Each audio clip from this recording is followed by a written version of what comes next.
Salamat sa iyo, aking Panginoon Jesus.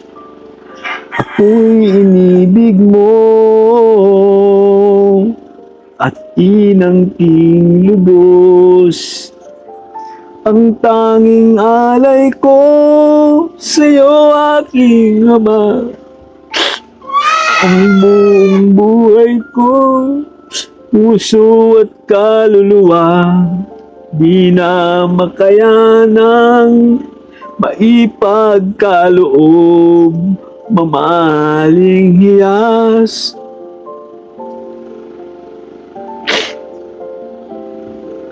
Ang tanging dalangin, O Diyos, ay tanggapin ang tanging alay ko. Pinsan Kalyada. Hello mga kalingap, isang magandang umaga po sa inyong lahat. At yan, kung bago pa lang po kayo sa aking YouTube channel, ako po si Vincent Calyada, ito po si Kuya Bogart. Yan, kasama natin sa pag-scout. So ngayon mga kalingap ay nandito tayo kay Princess, na kung matatandaan niyo po, si Princess po ay may sakit na meningitis. At ang kanyang ama ay kumakanta sa kanyang TikTok. So ayan, nabutan natin, naka-live siguro si tatay. At yan nga, kumakanta sa TikTok para kumita ng pera. At meron din pong pinapabot si Ma'am CNC, South Dakota, USA na 2,000 po dito. So ayan, kung bago pa lang po kayo, paki-like and share po ditong video ito para marami po tayong matulungan. At huwag niyo pong kalimutan na pindutin po notification bell para lagi po yung updated po sa aking mga bagong uploads. At please po, don't skip ads kasi malaking bagay po yan. So tara mga kalingap, punta na po natin ang bahay po nila. Tara po. Mga kalingap, kakanta si... Ayan nga, naabutan natin. Na para lang sa'yo. Nako, Uy. may bisita ho tayo. Nandito si Kuya Vincent Calyada, isang vlogger. Yan, shoutout po sa mga minamahal nating viewers. Ayan, nandito si Vincent Calyada. Kung nakikilala ho ninyo si Kuya Vincent Calyada, isa ho itong vlogger. Yan. Ayan ho siya, si Kuya Vincent. Hello po sa inyo. Shoutout po sa sa mga minamahal nating viewers diyan. Ako nga po pala si Vincent Calyada, isang charity vlogger po dito sa Bicol. At si tatay po ay ating tinutulungan kay Princess po Kaya maraming salamat po sa lahat ng mga binibigay ninyong mga flowers o everything. Malaking bagay po yan para dito kay Princess. Sana po tuloy-tuloy po ang pagtulong natin. At doon sa mga basher dyan, nababasa ko rin kayo. Sana naman tigilan nyo na yun. Kasi wala kayo dito sa ganitong sitwasyon. Pero kung nasa ganito kayong sitwasyon, baka iba pa ang gawin ninyo sa Bigo buhay Live nyo. na ito, Bigo Live. Ah, Bigo Live na yan. Oo. Ay, shoutout sa Bigo Live. Meron din pala dito, meron din dyan. Oo. Shoutout sa inyo sa mga Bigo Live. Kala ko TikTok eh. Bigo Live to. Kamusta Yun, na? ako, maraming salamat to. Ito ho yung tumutulong sa aking anak. Nako, ilang ano na ho ito, ilang beses na ho ito bumalik si Kuya Vincent Calyada. Mga kasamahan ho ito ni Kalingap, Rab. Kalingap Rab. Yes, Yan, scouter ako, scouter. yung kasamahan. Wow. Pero may mga ano na ho siya, marami na ho siyang natulungan. At isa na yung anak ko sa mga natulungan ho niya. Napauli-uli ho dito ilang beses na ho. Yan, maraming salamat to. Yan. Yan, shoutout sa lahat. Vincent Calyada po. Ang inyong masipag na scouter. Salamat po sa mga Yan ho gift. ang vlogger ng Camnorte. Tay, kamusta na tay? Ito, nag-ano pa lang sa Bigo Live. Grabe. Ano naman ako, kasi talagang sinisipagan ko yung pagla-live kahit may nararamdaman ako. Ano po nararamdaman yung Medyo nilagnat ako nung nakaraan. Nakaka-recover pa lang. Opo. Tsaka si Princess baga nagpapatherapy na kailangan magsipag at medyo paubos na rin yung naipon namin. Oo. Mga ano na ako, siguro isang buwan na, magsisuldo na rin ako dito. Malapit na ako magsuldo dito. Pero sana, wag naman maban. Kasi bawal din dito ang bata Kaya sa Bigo Live. Grabe. Kasi wala na akong inaano sa TikTok. Wala na kaming kinikita. Ay, wala na po kayong kinikita sa TikTok. Wala na bang gaanong mga viewers at kilala naman ako Opo. Kaya sa Bigo Live ka na lang po. Bigo Live. Basta sana lang. Oo, yung una medyo malakas. Ngayon medyo mahihina na rin. Kasi siguro, pati dito sa Bigo, kilala na rin si Princess. Mm. Pero may marami pa rin naman mga nagbibigay ng gift. Yan. Halos parehas lang ba tatay ng kinikita mo doon sa sa TikTok? Yun. So, kung kumpara kasi dun sa Bigo or TikTok, mas malakas dun sa TikTok. Mm. Dito kasi pag di ka nagsipag, kailangan mong mag-3 oras dito eh.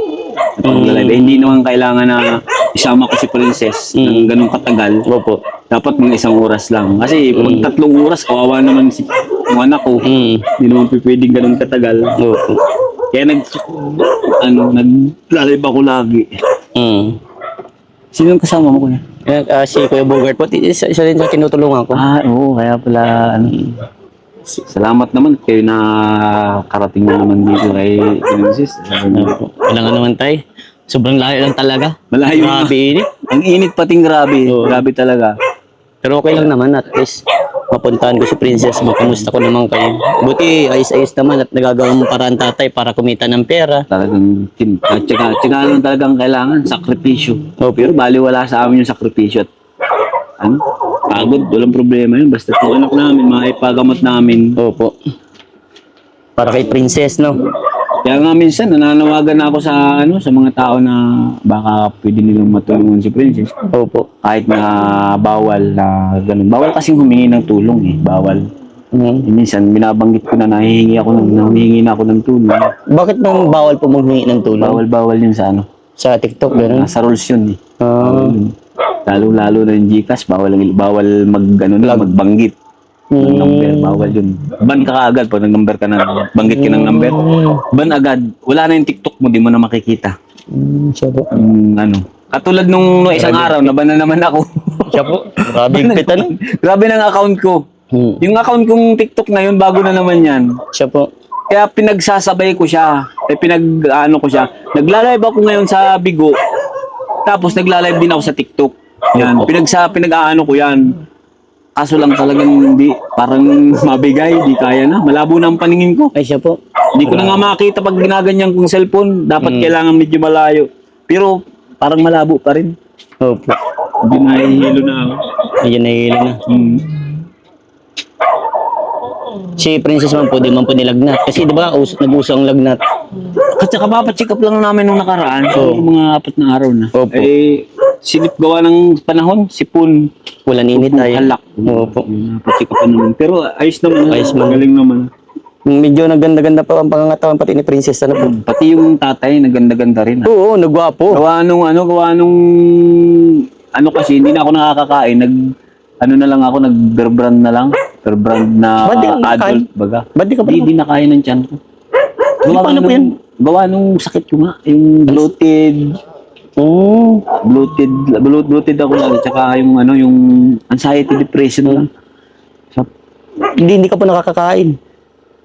hindi na ako nakakain. Nasubo lang 2, ganyan. Buti, mabagsak pa ang katawan mo niyan, tay. Hindi naman siguro. Naggaraganda nga gawa ng gatas. Gatas? At talagang inaano ko. Yung mga 3 kutsara, alinalagay ko. Tapos, yung pitang yung Biskuit. Ah, okay. Yun ang nagbubuhay sa katawan ko. Pero dapat masubo ka pa din maski may kanin. Siya naman, subo naman ako. 2, 3, ganyan. Kaso di kaya. Nung panunaw ko, di kaya nasakit ang tiyan ko ngayon. Opo.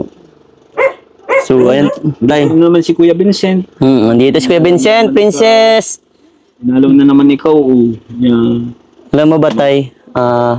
Hindi mo ba naisip tayo na habang siyempre tumatanda si Princess, palaki ng palaki po siya. Yung naiisip ko, yun nga ang naiiyak ako.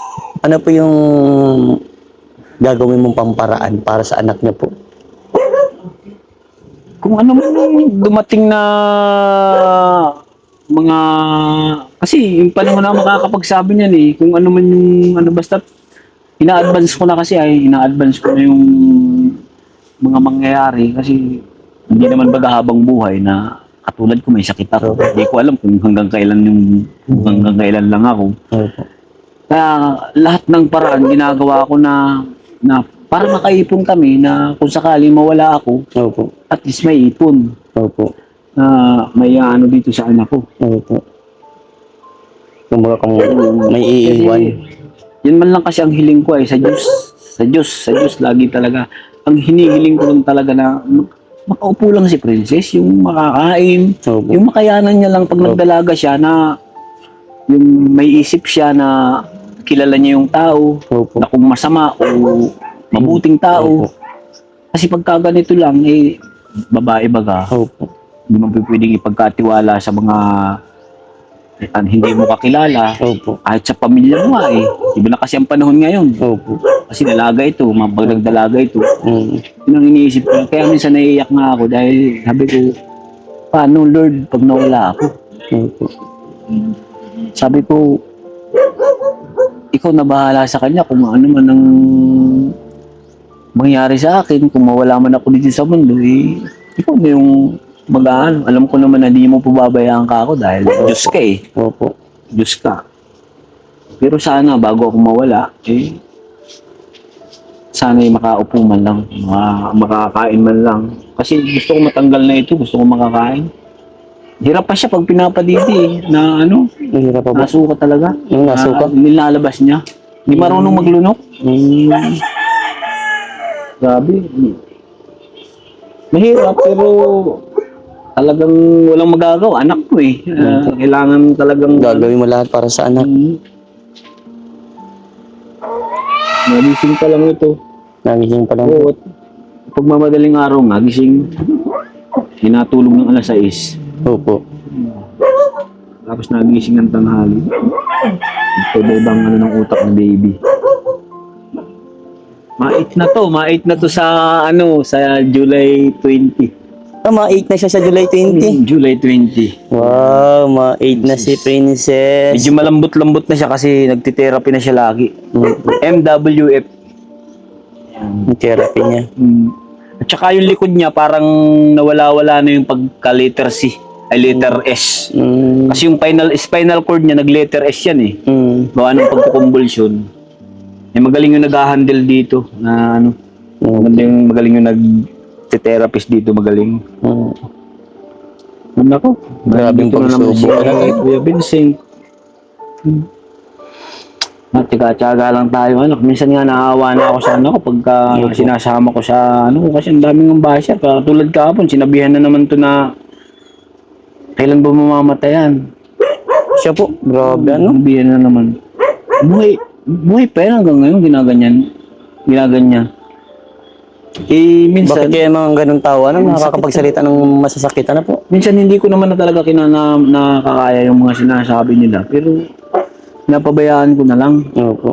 Pinapabayaan ko lang kahit masakit sa amin. Siyempre, lalo na tatay ka po, tapos ganun na sasabihin sa anak niya, napakasakit talaga ang ganun tatay. Buti hindi nila nararanasan yung ganyan na sitwasyon. Paano kung ipagbaliktarin daw natin ang mundo, tay? Pinagdadasal ko pa nga na sana wag naman maranasan. Kasi pag naranasan nila yun, pinagdadaanan namin napakahirap talaga. Nako, baka magpakamatay sila pagka naranasan nila ito. Ako minsan nag-isip na rin ako ng ganyan kaso takot ako sa Diyos Sabi ko pag nagpakamatay ako baka hindi ako tanggapin sa pintuan. Kaya sabi ko lalaban na lang ako. Kasi nakita ko yung sitwasyon ng anak ko habang iniisip ko tinititigan ko yung anak ko, sabi ko pag nawala ako paano? Sino na mag-aasikaso sa anak ko? Sino mag-aalaga? At saka makikita mo kay Princess po, lumalaban siya. Lumalaban niya.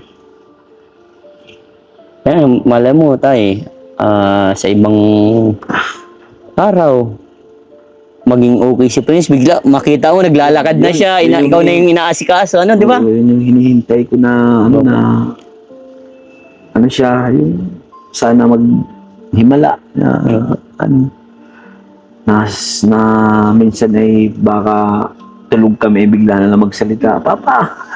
Yun po yung ina. Yun Kasi, baka na lang. alam mo kuya, nararamdaman ko po yung gusto mong sabihin. Siyempre bilang tatay po, gusto mo okay ang anak mo, gusto mo yung nakakapaglaro, nakakapaglakad, lahat ng gawang ganyang edad. Gusto mo maranasan ni Princess. Kasi iniisip mo na paano pag nawala ka nga, sino na mag-aarwa kay Princess? Walang magtsatsaga sa kanya na hindi ka mag-anak. Di ba tay?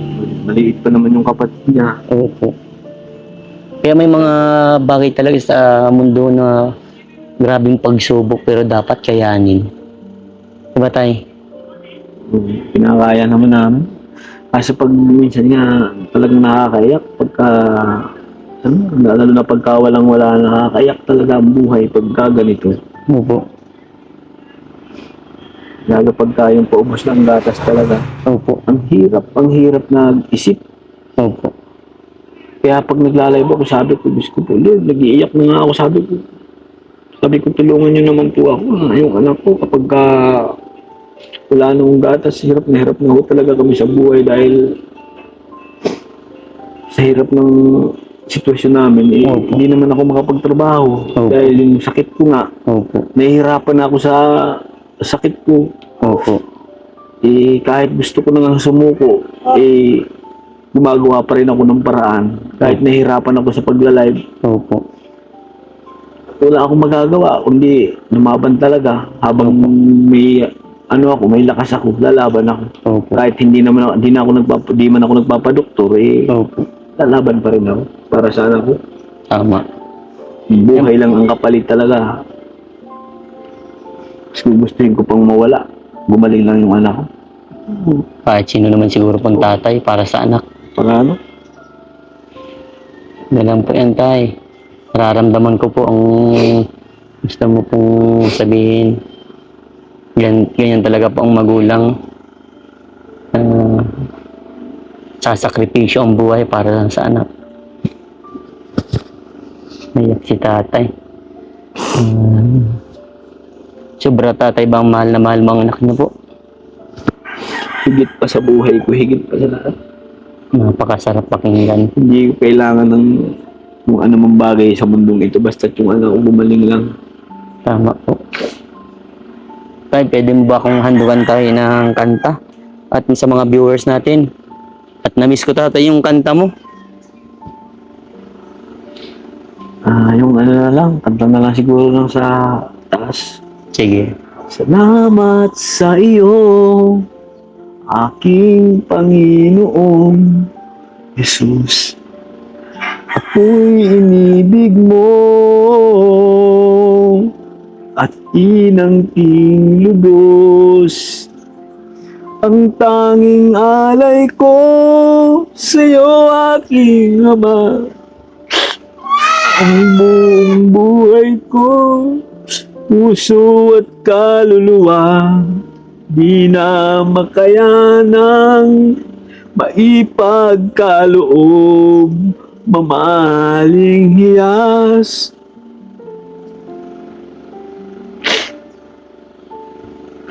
Ang tanging dalangin, O Diyos, ay tanggapin ang tanging alay ko.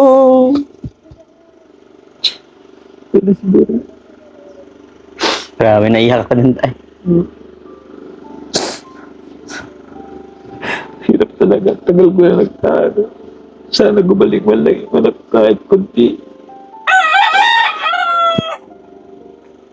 Hirap na ako sa buhay. Pagod na ako. Pagod na po ako kala-live. Hindi na kaya ng katawan ko. Nahihirapan na ako kasi may sakit din ako. Sana may tumulong sa anak ko. Gusto ko na rin sana magpahinga kasi hirap na nga ako, Kuya Vincent. Kaya mo tay. Mabait po si Lord. May mga tao pong ginagawang instrumento na para tumulong po sa mga katulad po ni Princess. Naniniwala po ako dun tatay. May darating na biyaya para sa inyo. Salamat Kuya Vincent. Laksan mo lang po tatay ang loob mo. Huwag ka pong panghinaan. Dahil ikaw ang kailangan ni Princess po. Sa ngayon, dinadanasan ni Princess. Sa ngayon na pinaglalabanan niya. Ikaw tatay ang kasangga niya. Kaya huwag mong pakita kay Princess na pinanghihinaan ka na ng loob tay. Alam ko tay, pagod ka na. Pagod na ang isip. Pagod na ang katawan. Pero alam ko sa puso mo lalaban at lalaban ka para sa anak mo. Alang-alang sa anak mo si Princess. Kaya gawin mo tatay yung best nyo. Mahal po tayo ni Lord. Ano po? Tatay, may pinapabot po si Ma'am CNC. Kay Princess po, ano. 2,000 po yan, tay. Ito po, tay. Sino po nagpaabot? Si Ma'am CNC South Dakota, USA. Ma'am CNSC Dakota, USA. Nako, maraming salamat po dito sa tulong po ninyo. Pagpalain po sana kayo ni Lord. Sana po mas marami pa pong blessing dumating sa inyo para mas marami pa po kayong matulungan. Papasalamat po ako sa inyo, sa mga katulad po ninyo na may mabubuting puso, may ginintong puso para sa aking anak. At sana po sa mga nakakapanood po nito, sana po palambing naman po si Princess na kahit po makaipon po kami na wag lang pong mawala ng pang-maintenance na gamot at pambili po ng gatas. Maraming salamat po sa lahat po ng tumutulong. At sa iyo, Kuya Vincent, sa kahit napakalayo, talagang nagtsatsaga kang pumunta dito. Hindi lang tsaga, talagang kusa kang bumupunta dito para si Princess ay matulungan. Mga nagpapabot sa iyo. Maraming salamat. Salamat po. Salamat din sa Panginoon dahil hindi kami pinapabayaan na kahit ganito yung sitwasyon namin, naunawaan niya kung ano po yung pinagdadaanan namin. Nakatulad po ninyo, ginagawang instrumento. Kuya Vincent, sa lahat po ng tumutulong, ginagawa po instrumento ni Lord para sa akin. Maraming salamat po talaga. Sige po. Thank you po. Sige po, tay. Malakas mo ng loob, mga peace bump, tay, para maging strong lalo. Thank you, Kuya Vincent. Huwag panghinaan na ba tayo, ha? Sige po, tatay, babay na po. Bye-bye.